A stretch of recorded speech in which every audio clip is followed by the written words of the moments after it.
you're watching this on the YouTube, I found Johnny's like This was first reel. Might be my This first is like reel, his probably. first reel. I won't play it. I'll let.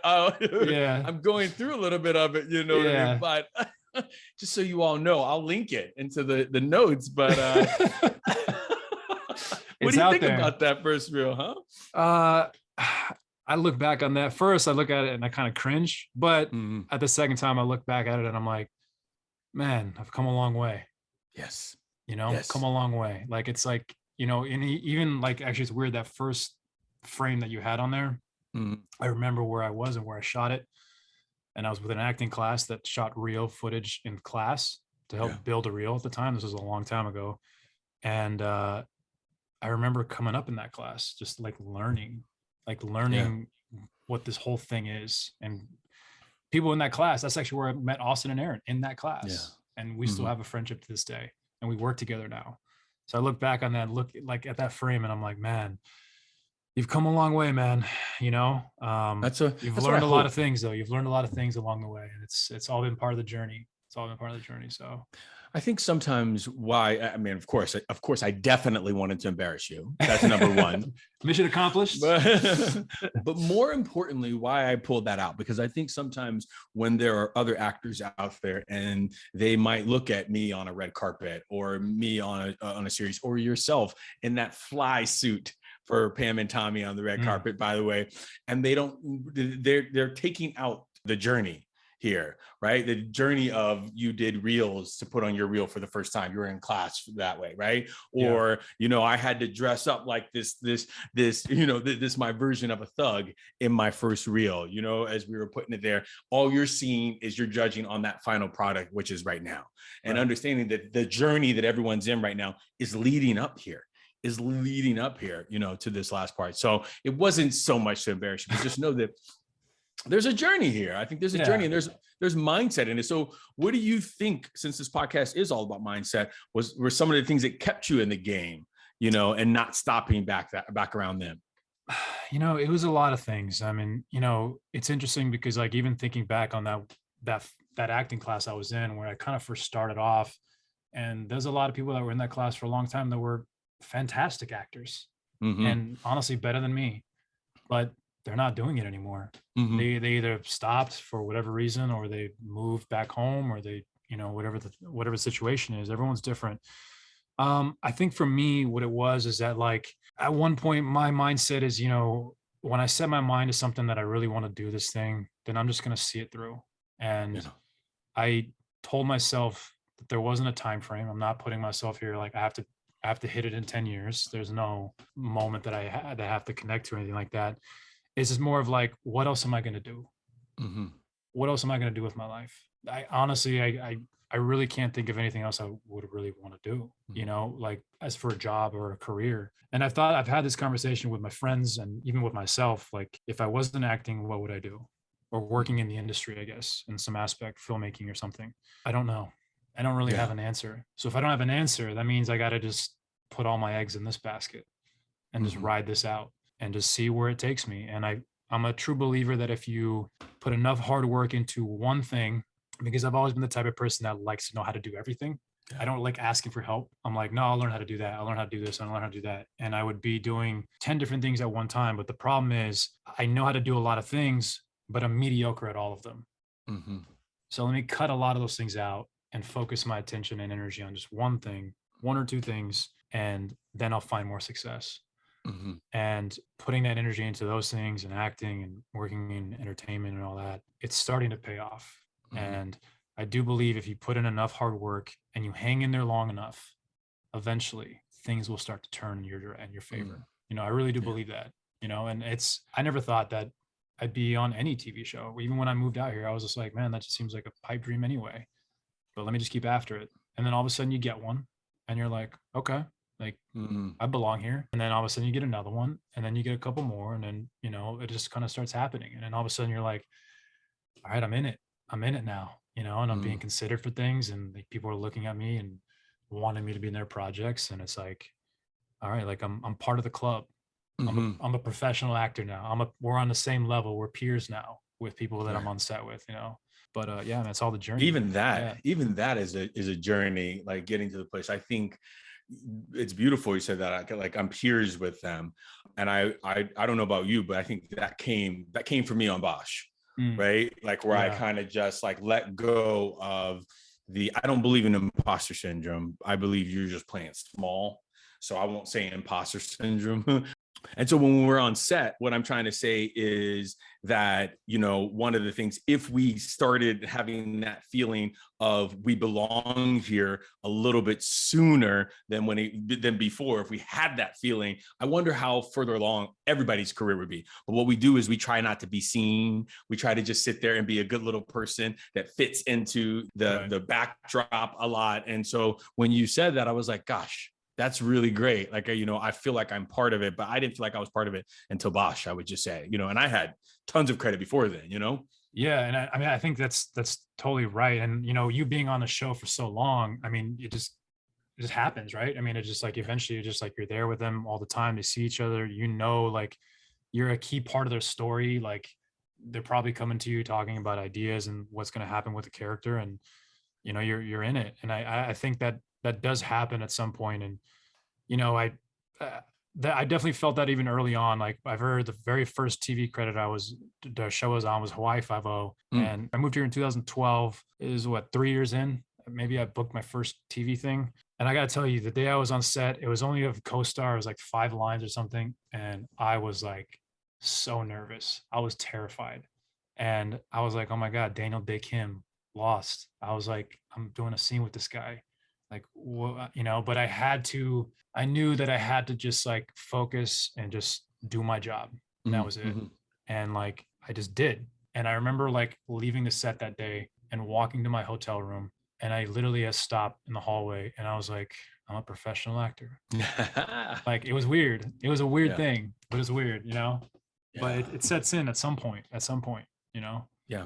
So that first credit there, by the way, I saw something you posted maybe on Instagram or something like that. You went back like 4 years later to that same spot or something. Yeah. And you had taken a picture. And I got to tell you, like, you know, those moments are so beautiful to have them like, oh, last time I was here, this is what was happening for me. Right. You know what I mean? Yeah. Which is fantastic. But that first credit, I think, how long after before you booked your next professional credit? I think my next credit after that was another co-star. I think it was can't remember if it was Containment or Stitchers. It was one of those two shows. They were right next to around the same time. But from the next one on, I was probably like 6 months or something like that, somewhere in that pocket. And it just, again, that's just another small part, you know what I mean? But like, it's almost like a kind of a snowball. Like you get one and all of a sudden you're getting more auditions for more. And then all of a sudden they're kind of rolling a little bit and then you get a little momentum. And so it wasn't too much time frame, but there's definitely been dry spells for sure. But even now when I get one, I'm like, cool. Like there's like a feeling of like, all right, like, you know, because we all want to work, right? We all just want to keep working. So yeah. It's exciting. I think the reason I brought that question up and I was just thinking about it is, again, I think we are obsessed with time sometime in this industry, obsessed with it. And I had the dream or the notion that as soon as I booked my first couple of co-stars, that it was just going to open up. It was going to snowball. People were going to be like literally outside my door trying to be like, sign here, DaJuan, sign here and sign here. And it wasn't like that. Right. It was a little bit more of the crickets. And I want to make sure I kind of say that because I don't think actors are as honest about it as they can be. And so that was the impetus behind that question. Even when I did my first big studio, like my film, I was like, this is going to be the one. This is the one. You know what I mean? This is the one. And even I think I was like number 4 on that call sheet. And then like crickets again. And so it's very interesting of an industry that if we were in corporate America and we hit something big like that, we could still snowball it into something else. Or even if we're just in other parts of whatever. And so I asked that because of that, not to make you feel small on that at all. No. And I definitely don't. I know totally what you're talking about. And, you know, Hollywood is one of those weird industries where there is no one path to get to where you want to go. Right. Like, you know, like a regular job, you study, you get a job and you get promoted and just move up the ladder. Right. But like you said, like you could get 10 co-stars and then nothing's going on. Yeah. You're not working for a year. You're just like, Mhm. what's going on? What's happening? There's not like, and all of a sudden I have friends that have one credit and booked a series all of a sudden. Mhm. It's like, it's unexplainable. Like it's just, it's crazy. But yeah, there's definitely been those moments for sure when, you think like early on, you think like, oh, this credit's going to like launch me, and it doesn't obviously, but I don't really think of it like that anymore though. I don't Yeah, really, we don't. I just like, I'm just grateful to work, and I'm like, I hope this Yeah. turns into something else. But if it doesn't, I'm aware that's probably it's on to the next one, on to the next Yeah. one, I think that's important too, Johnny, that like we don't even think like that anymore. I think what happens is you kind of grow in the industry, and whereas I need this credit to turn into more, turns into I'm just going to be present in this now. Yeah. And I'm just going to enjoy everything that's about this, because there's a little bit of a rabbit, like not like a rabbit, but a fever pitch almost that comes over you where you're like, I got to turn this credit into more. And then you miss all the good stuff that's happening in that moment. Would you, you know what I mean? Yeah, absolutely. Absolutely. I mean, I think, too, like even you working on BOSCH, like I remember you talking about how when you got that pilot, I don't think you ever imagined it was going to turn into what it was. No. And you were just there present. You were there to just do your job, and then like, all right, cool, I'm done. And we'll see what happens. That's it. See you later. Yeah. All right. See you guys later. Thanks for the crafty, like, that's it. Yeah. So that's always been my mentality with things, especially now. Like, obviously we want to get more things and bigger things, but you work on something, you're present, you do your job, and then you just call it a day, and then you move on to the next thing. And that's kind of it, You said you get excited about self-tapes and about auditions right now, and we're in the world of self-tapes. So I'm always talking about self-tapes, over here, because I just think I want to make, I've taken it on because it's also a lot of mindset around it for actors, shifting. And if you can shift and understand that like, this is just another conduit to my dream, then I think we might be in a better place. And since we're in this part of the world where self-tapes are absolutely the norm, how do you prepare for a self-tape, Johnny? That's good. That's a good question. I wanted to say real fast though. I love all the stuff you're doing and that you're talking about self-tapes, because I know lots of actors that hate them too. I don't. I actually prefer the self-tape now and then the room. My mindset's changed on that, but my preparation is actually a lot different. Hold on. You can't like throw that out there. And guys, okay. We're gonna get back to the self-tape in just a second. Why do you prefer the room more? I mean, sorry, why do you prefer tape over the room? Well, I used to love the room. Because I'm like, okay, I just go in there. There's something about like, look, either I nail it or I don't. There was something about the pressure that I was like, look, this is the one thing, I'm just gonna hit it. And if I mess up, well, you know what? That I lives in the room, and I live with how it went.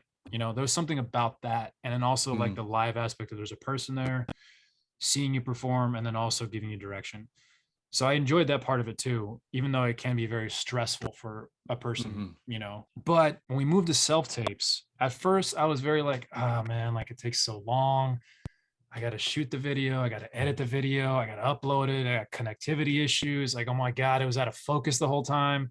Like all these things like became part of the process. Now I love self-tapes. Reason being is because when I get a self-tape now, I personally, only because I put my filmmaker hat on.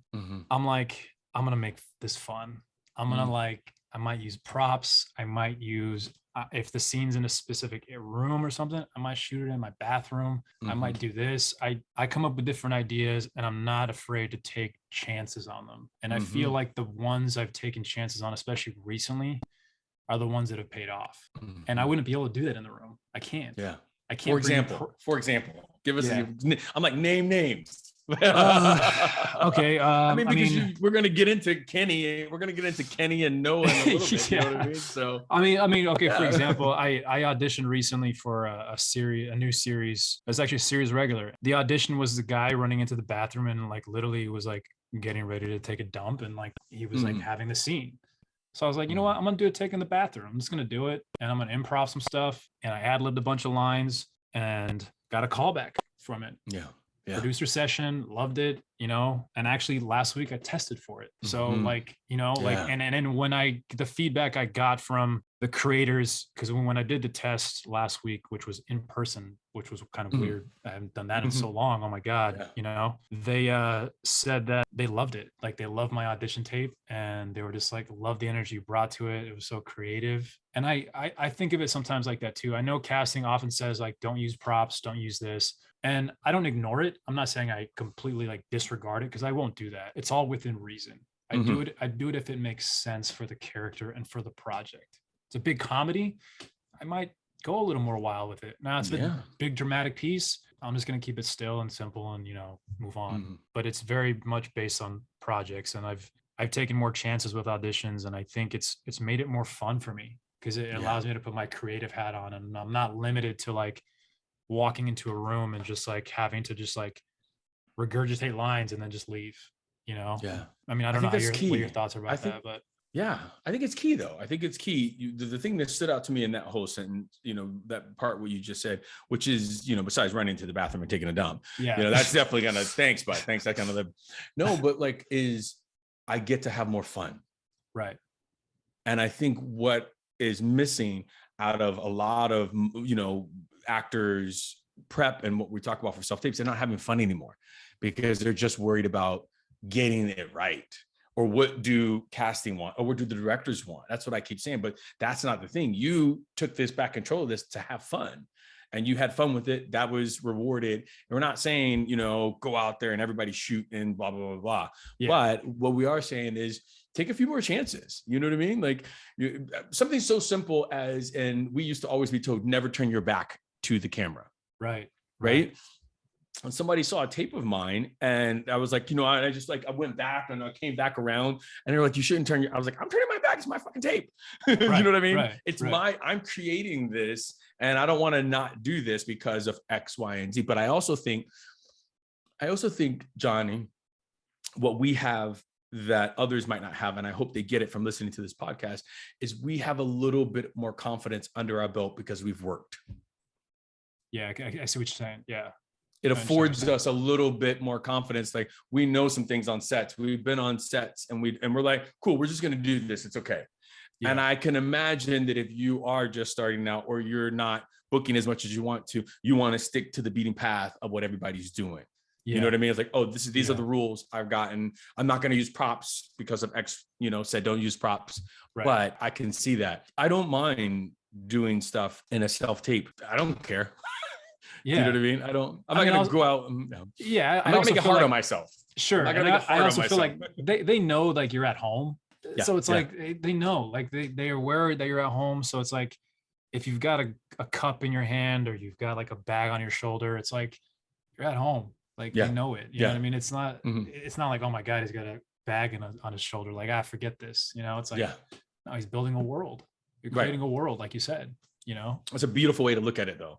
If you can get out of it's just a tape, or self-tape, and I get to create this world for you, it sounds more fun. Right. It sounds like more fun. So I cut you off in your, how do you prepare for your self-tape audition? Oh, sorry. I thought we already, so you get it. Like from start to finish. How do I prepare? Let me just say the basics. The basics. Uh-huh. Okay. So usually, if I get the sides, depending on how much time I have, if I have more time, I'll, obviously work on it more. I usually will go through and do like a very basic read through it once or twice just to kind of understand what's happening in the scene. Once I've kind of established that, I'll do like a very quick like script analysis. I'll go through the beats and stuff like that. What does my character want? What's my relationship with these people? And then I'll go back and also look at what the project is. So the creators of the show, the writers of the show, the director, the producers, have they done other things? Oh, they did this comedy. What kind of tone was that? Is it the same comedy too? Like, okay, so I kind of have an idea, like this is what they're going for. And then after I have that, I'll start to just kind of feel it out. I'll stand up, I'll read the lines, not really put anything on the lines, just get the words out, just kind of see how it feels in my body. I like to run lines with somebody, but I try not to say the lines how I would potentially think I would say them while doing the scene, if that makes sense. So that way I don't get stuck doing it a certain way. I want to be very malleable. And so I'll just say the lines very flat and then just try to learn the words. And then once I've kind of got the words, then I'll kind of start to play around with it more a little bit.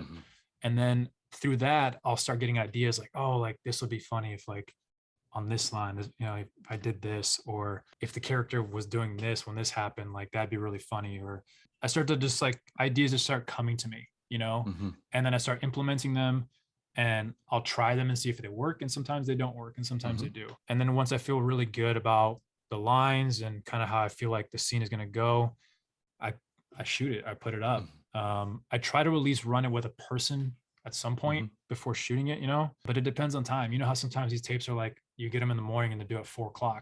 Yep. It's like, I don't have the luxury of like spending that much time on it. So you just do the best of your ability. And I'm sure you've gotten better at like learning lines quickly. I know I have. You just kind of get it down quicker over time. And then you just put it up. And I try to avoid doing a lot of takes. I've noticed for myself, everybody's different, but specifically for me, usually my best takes are the first few, and that's it. I would say like the best 2 to 3, and that's it. I try not to do more than that. Once you're like hitting like 10, it's like you missed it and it's not going to change. And like, you're doing yourself kind of a disservice, honestly. And in the reality is, if you were in the room, you don't get that many takes. Even on set, you don't really usually get that many takes either. So it's like, you better be more prepared before you're doing that many takes, honestly, unless it's like a technical issue or something wrong. But at least for me specifically, like the first few takes, and then I'm done. And then I just let it be.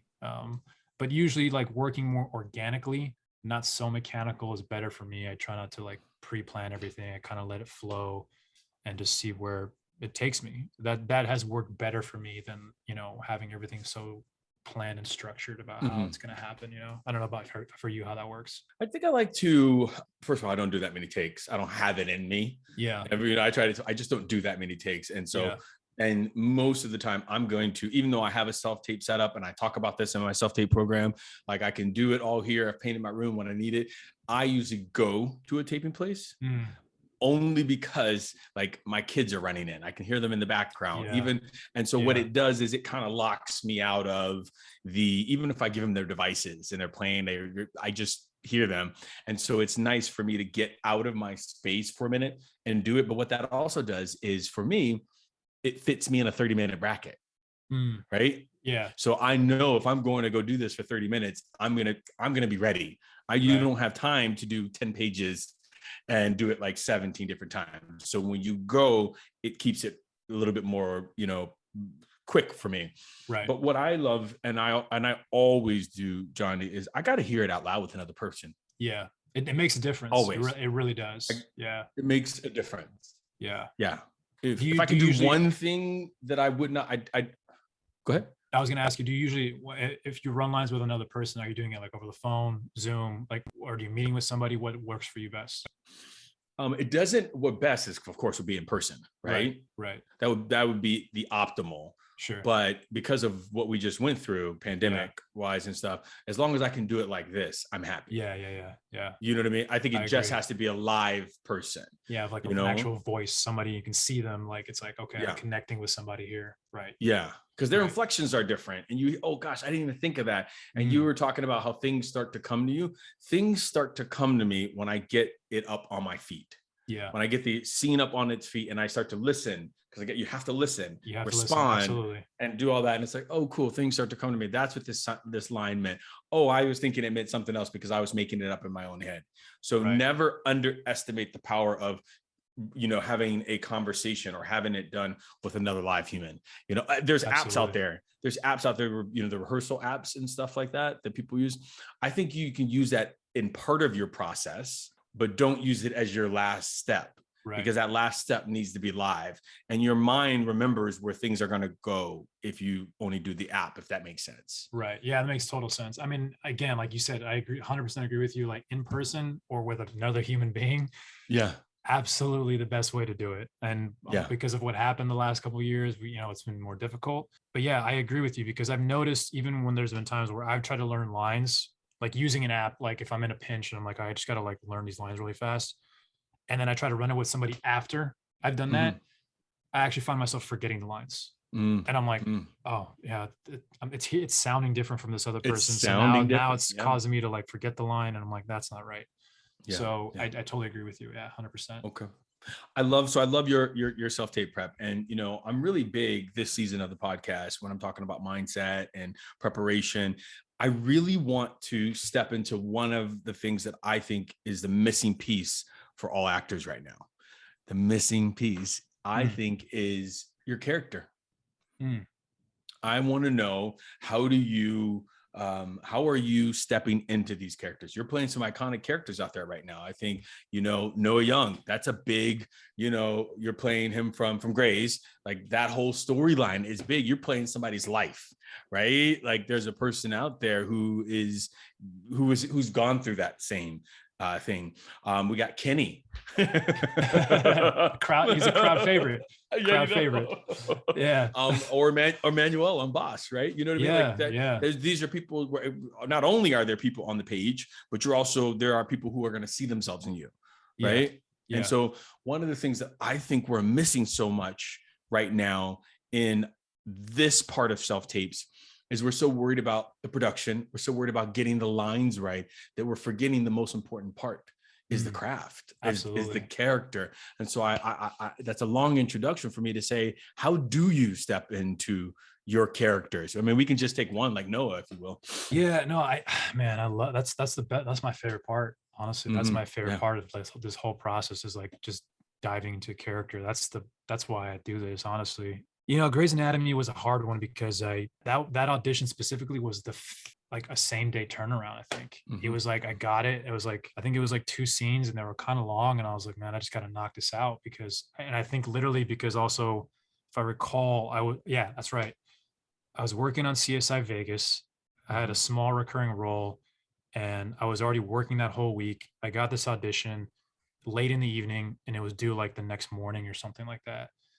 And I was like, oh my God, I had this like a lot of dialogue and I'm on set the next day. And I was like, I called my friend, she came over, ran lines, put her up, did it how I felt I would do it in terms of like me, just myself, because I didn't have a lot of time to prep, sent it in, ended up getting the role.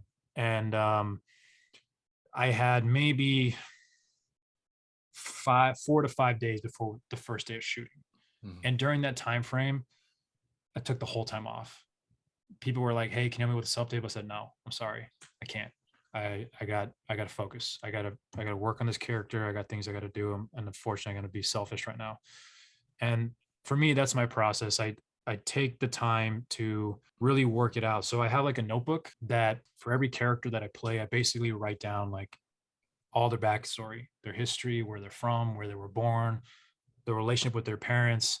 Are they religious? Like, I take all these different things about the specific character and using the information given to me in the script, I use as much as I can from that. And the rest, I just fill in the blanks. And once I've sort of established that character, I really started to do like more research. Like, that character specifically was dealing with pulmonary fibrosis. And for people that don't know what that is, unfortunately, a lot of military veterans are getting this at a very young age. And it's due to the burn pits that they were around 24/7 in Afghanistan, Iraq, that the military was telling them to burn trash at the base and literally have a fire burning 24/7 right next to their base where they're sleeping, and they're there every day. So they're inhaling all these chemicals all day, all these different things. Yeah. And then you have people that came back that survived, coming back from Iraq, and all of a sudden they've got lung cancer at like 29. You know what I mean? It's just like, and so I was playing a character that was dealing with pulmonary fibrosis, and which essentially is a death sentence, and he got it from the burn pits in Iraq. And again, the government is not taking care of these people. And this is a real issue that's happening. And I started digging deep. I started watching all these videos on YouTube. I started seeing that Jon Stewart is a big proponent of this, and he's trying to advocate for these soldiers. And I started watching videos, people that actually suffer from this. What do they sound like? How do they move? How do they operate on a daily basis? Are they struggling? Do they walk a certain way? Do they talk a certain way? I literally started diving into all those things. And then when it comes to getting all the information and the backstory I worked on, then I start sitting into the character and like going through the lines and like really feeling out, who this person is. And it makes it obviously easier because you're on set and you're like, already, I know who this guy is already. And oftentimes you kind of wish you had more time. to really even dig in more. But you know how it is, TV's fast, you got to move quick. But that's typically my process for jumping into characters. Usually you have very little time on TV, you know that. But if you're granted like at least a few days, a week or something to prepare, you can definitely craft something during that time frame, you know. And I even like, I remember like I have a balcony right by my room, and I remember laying like on the balcony, just on the ground. And you know, these people would describe the feeling of having this disease as like you're drowning. Like you just feels like your body, you're drowning yourself, like you're just choking like on your own air. And I started like trying to put myself in that position and that feeling. What does that feel like? And I found myself like almost choking myself. And I was like, oh my God, this is vicious, you know? But I said I needed to feel sort of like what this character might be going through, you know? And then when I got to set, it all changes because they change everything. And then they're like, no, you're really sick. And then you're like, no, you're not so sick. And I think they were kind of playing around with it. But I had done the work already, you know? So when I had to do all the coughing and all the, you know, the hacking and the blood and this and that, I've already done it all, you know? I was ready for it, you know? How do you translate that? Because I totally hear that, right? Once we book the role, we have a little bit more time, right, to kind of dive in there. How do you truncate that process when you're self-taping, right? When we're bringing that into a self-tape? Well, you know, hopefully, depending on what it is, there's some stuff you've worked on in other classes. Like if you're, I'm a big believer, I'm not in class now, but I've been in class for years, a long time. And that's the place to play with these different things, like the space to play with ailments and like diseases and, you know, if you're crippled or whatever it is. And so when that call comes up for that audition, you already have it in your back pocket. You're like, oh, I've been working on this guy for 2 months, you know, in class. That's where I found the best aspects of it to be. Like the funny thing is like Kenny, Pam and Tommy, that audition specifically, that character was a character I created. He was a comedy character that I created in an acting class. And I just said like, well, what if I take the character I created and I just put him in their world? And that's what I did. And so when I did the audition, which is a fast turnaround, I just put that character into Kenny, and then there he was. You put elements of it, like elements. Yeah, I mean, obviously, you I'm using their dialogue and so forth, but I'm still keeping the same mannerisms, and like the way he talks and the way he moves is the same guy that, like, you know, that I've worked on already before. So he was already there, you know. And the weird thing about that audition specifically is that like they didn't know what they wanted, because it's one of those auditions that was, you know, 25 to 50, any ethnicity. And then literally the breakdown just says guy selling bootleg sex tapes. That doesn't tell you anything. It tells you nothing, you know? And so I said, well, it tells me nothing. So let me make this character somebody memorable and somebody fun. And that's what I did, you know? And then it's weird because like when I shot that show, I had the creator of the show come up to me, and he also wrote that episode. And he was like, man, where did you come up with this stuff? Where did you come up with this character? And I asked him, I was like, hey man, hey DV, I was like, hey, what did you have in mind when you wrote this character? Like, what did you envision? And he was like, nothing. I just imagined a guy selling bootleg tapes.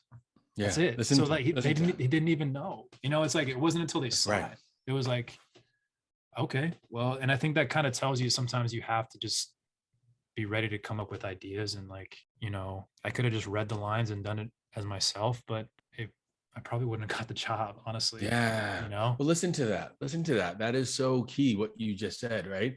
That because sometimes what we've all heard before is do something in these roles because they don't know what they're looking for.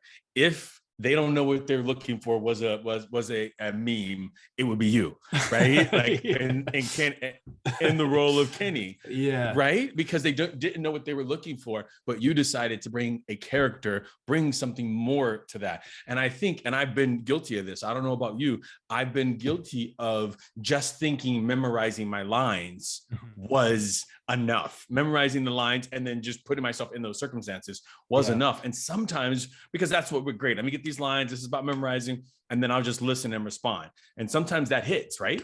That hits because you're in the right pocket in the essence. I'm the essence for this person. But sometimes we got to go out and get these characters. Yeah. And sometimes, go ahead. I'm super guilty of doing that too. There's been times where I'm like, I just got to learn the lines, playing it like me, and then that's it. And that's fine. There's nothing wrong with that, because that's just a person living in the situation, right? Yeah. But there's an acting teacher I worked with a long time ago out of New York, and I remember the stuff that he used to tell me. And he was kind of a wild card. He's all about taking chances, and I actually kind of am more of that mind frame a little bit too, within reason. And he used to tell me, like, the lines don't mean anything. The lines mean nothing. If you walk into a room and you know your lines, so does every other actor that's there. Yeah. But if you walk in there as the character and you don't even know any of the lines, they're going to be like, but that's the guy. That's the guy, though. You messed up the lines, but that's the guy, like, so he was kind of saying, like, basically show them the character, you know what I mean? Doesn't mean like forget all the lines. It just means that, like, if you forget a line or you change a line slightly, it's okay, because they're there to find the character. They're not there to find someone that just knows the lines. I want to go on record and say Johnny and I are not saying do not learn your lines. I'm not saying that. I'm stressing that. Please know your lines. Right. But there has to be a hybrid. It has to be a merger. Totally. Just be willing to play. Like, I think it's just like, and don't be so like, oh my God, I messed up that line, or like, because the reality is, in real life, we mess up when we're talking, like, we kind of mess up a little bit too. It's like, nothing's perfect. Yeah. But, if they see the character in you, it's like, they'll be like, oh, he'll learn the lines, Here's something to also think about that changed the game for me, Johnny. And maybe you can echo this, but when you're on a show for a bit, right? When you've recurred on the show, a couple seasons or a couple episodes recurred on the show, what people don't understand is that there are, for one episode, there's probably going to be about 10 drafts of that one episode. Yeah. There's going to be about 10 drafts of that episode. That's a minimum. I'm giving you this is around about 10 episodes. And what do I mean by that? People, if you don't understand that, there's a white copy. White pages are going to be your first. Then it might go to green. It might go to pink. It might go to yellow. It might go to whatever colors come after that. Then it'll go to double green, double pink, double yellow, as it starts to go, all that. So there's about 10 different iterations of that copy. What we know to be true is that the casting directors, when they're getting the copy, they just want to get this cast, get people in as soon as possible.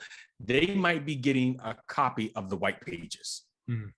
White pages are your first draft of it. So by the time they're seeing, and they're also seeing all the other iterations of it, if they're trying to learn this one they're on double red or double whatever, and you're worried about and they've moved on past that or cut that, it just goes to show you that these words aren't as important. Like Johnny was saying, what is the most important is, let me get this character down. You know what I mean? Do you know what I mean by that? Absolutely. It's not like we understand. It's not as crazy. It changes a lot. You were on BOSCH for a long time. I can't imagine. I haven't been on a show that long as you. And like, I'm sure you were worked on sides all night, and all of a sudden they come in and you're getting makeup done. They're like, hey, here's the new ones. And you're like, what? What's up with the monologue? Oh my God, it's changed. It's like, they're changing things all the time. And it's like, if you really know the character, like who they are, you're like, all right, well, I just got to learn some words then, but I know the character already. This is the guy. So it's like, this is what he would do, is how, he would move and all that. So it's easier, Any characters you wouldn't play? Not that I can think of that I wouldn't play.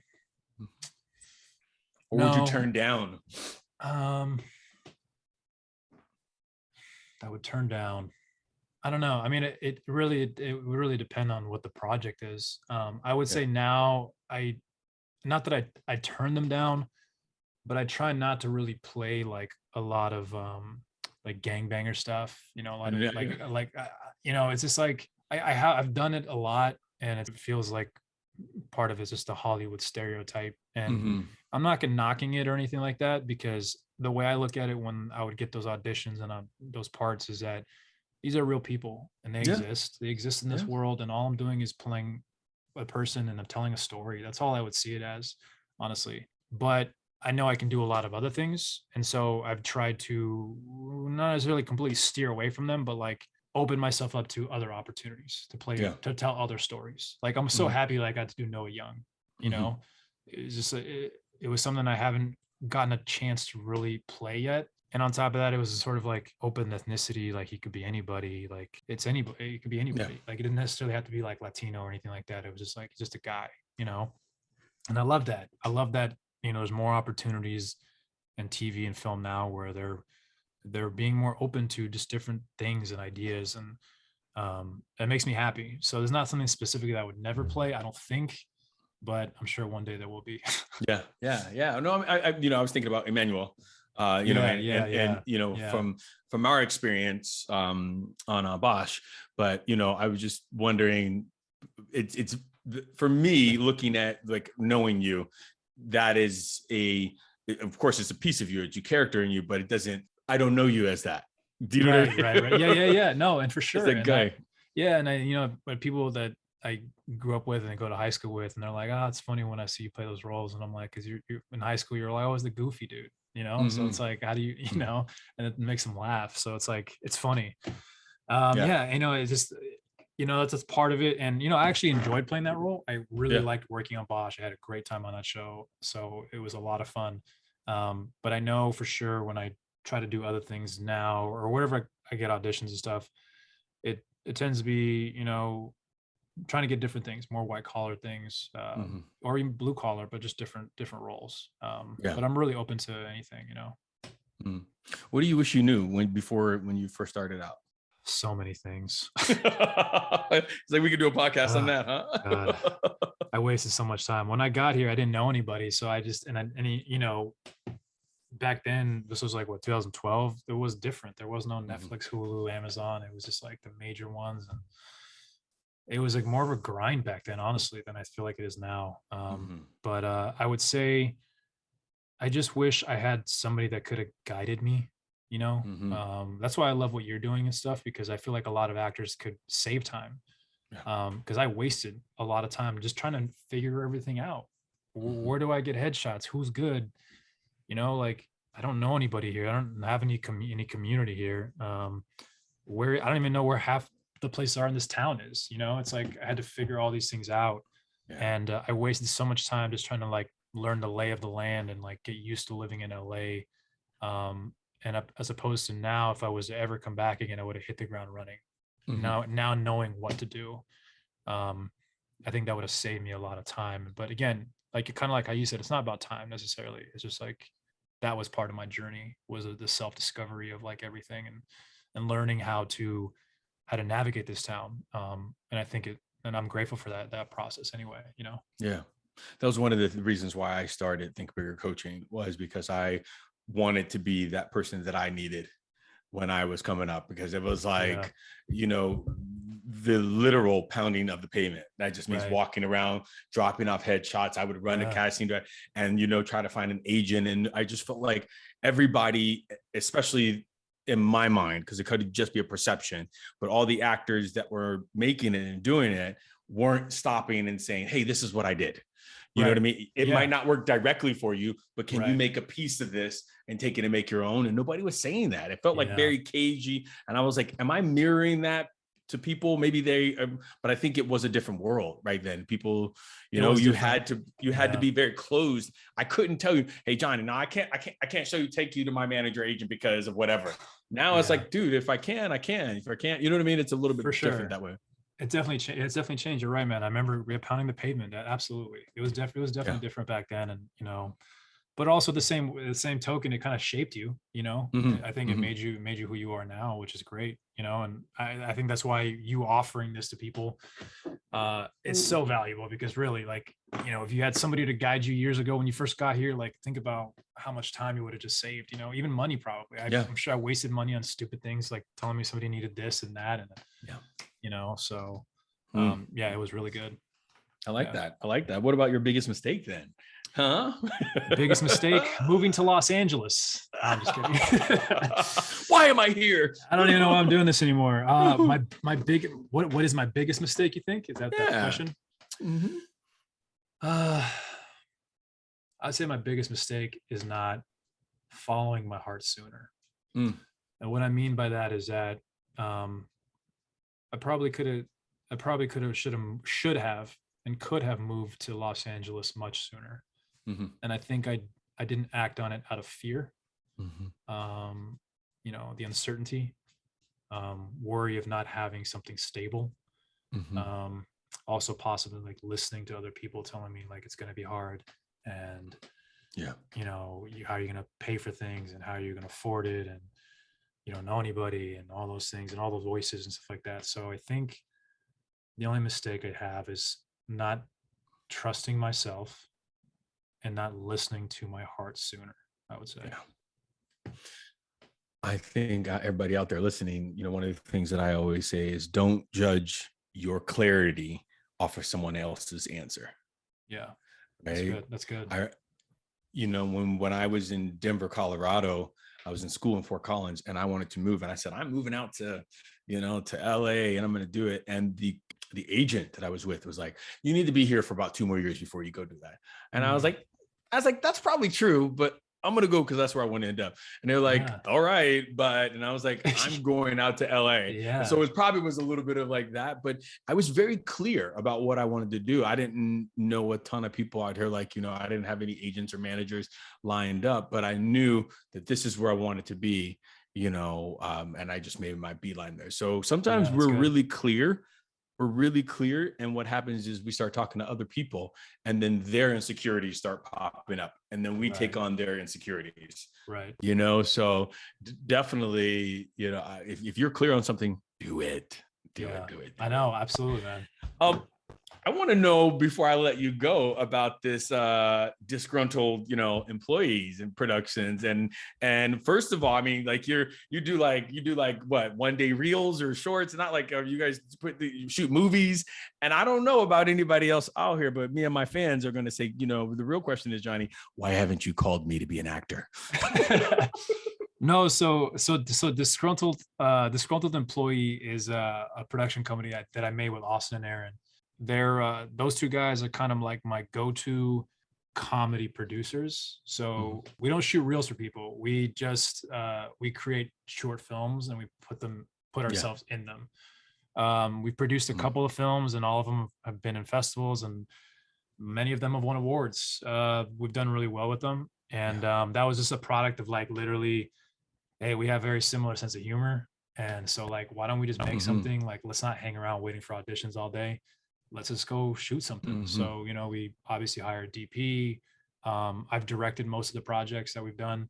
We produce them together, and then we just go shoot it. You know, we have 2 films right now that are still in the festival run. The one of them that is still playing, I won Best Actor at Pasadena Film Festival for it, which is awesome. I didn't expect that at all. Yeah, but congratulations. Thank you. I appreciate that. And then the other films, one of them won Best Comedy in Arizona recently for a film festival, like in January. So, you know, that's something that we do because we really like being around other filmmakers. It's a great way to connect to people. So in the meantime, while you're doing auditions and so forth, like we're creating things. And then we're going to festivals, meeting people that are like-minded, and saying, you know, seeing how we can work together. And then also it's just a good time. You know, you're hanging out with your friends, making like cool things, and it keeps you busy. And yeah, I love it. I mean, honestly, I do see directing as a thing that I'm going to probably keep doing in the future. And I'm hopeful. One of my goals actually is to direct the feature, not even be in it, just direct the movie. And so, you know, this is like sort of a good segue into like kind of getting into that by doing these shorts and stuff like that. Yeah, I love it. You know, I want to direct. You know, that's my That's I think it's just I think there no longer have to be work under old guidelines where if you are an actor, you only have to act, or we can direct, we can produce, we can do all the things.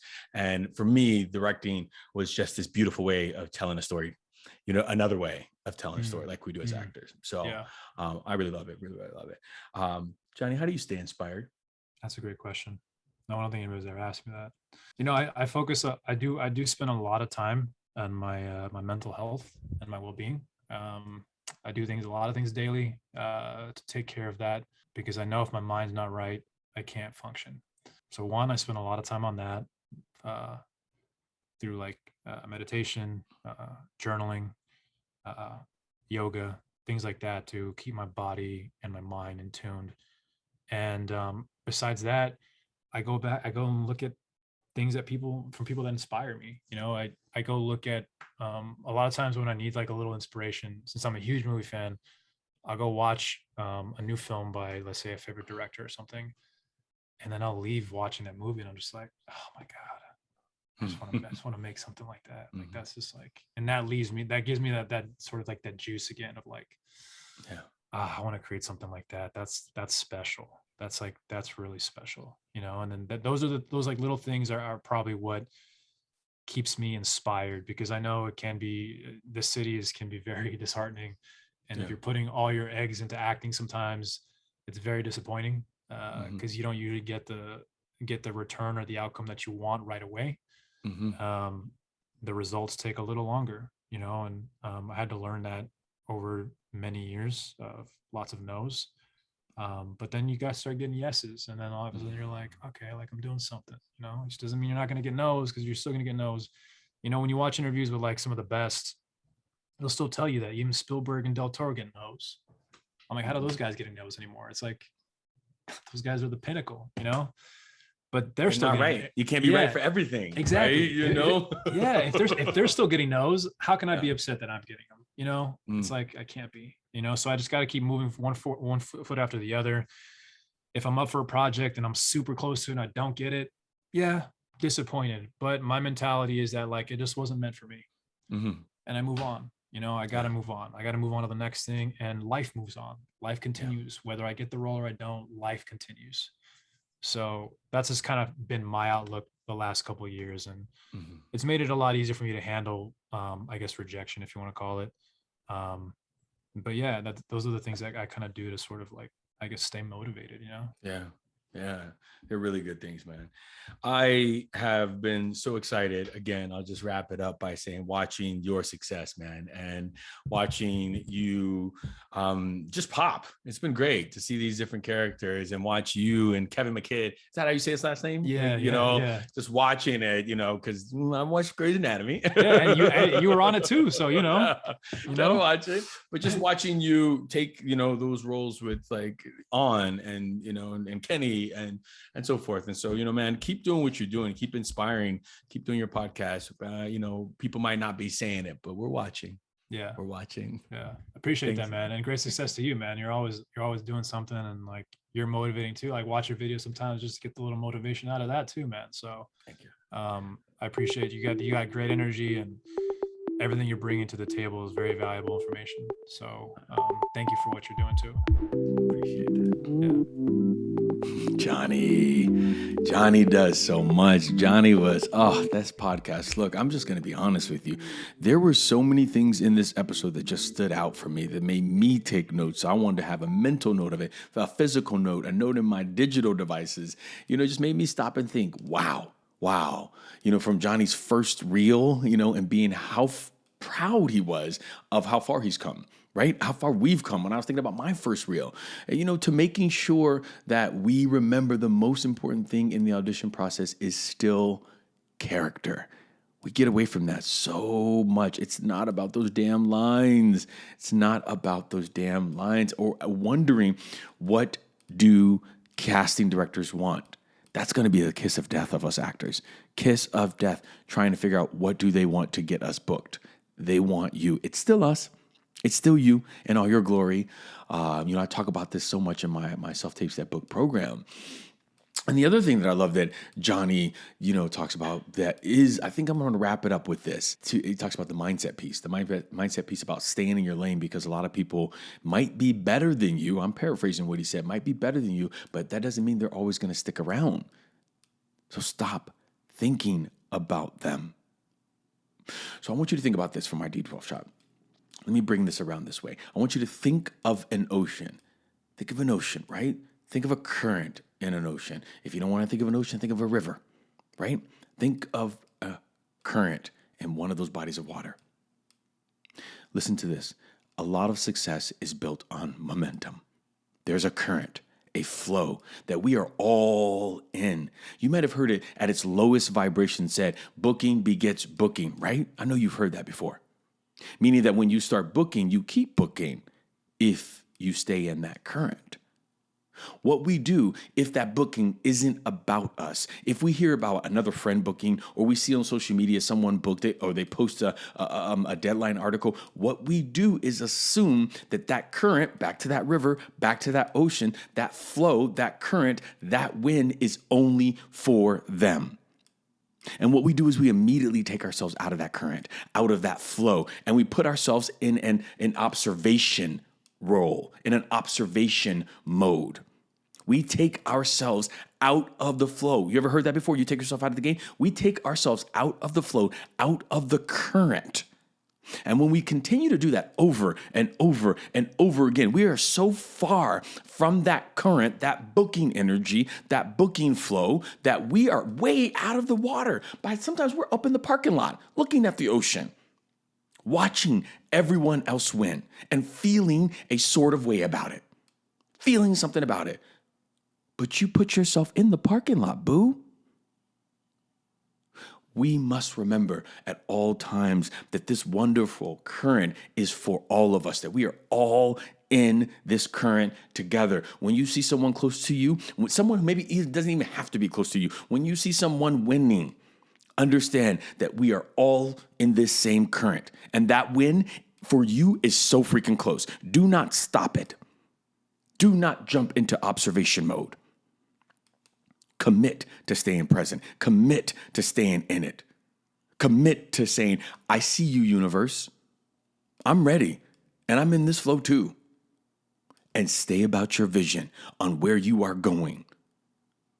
But do it with all this goodness and this giddiness of knowing yours is coming.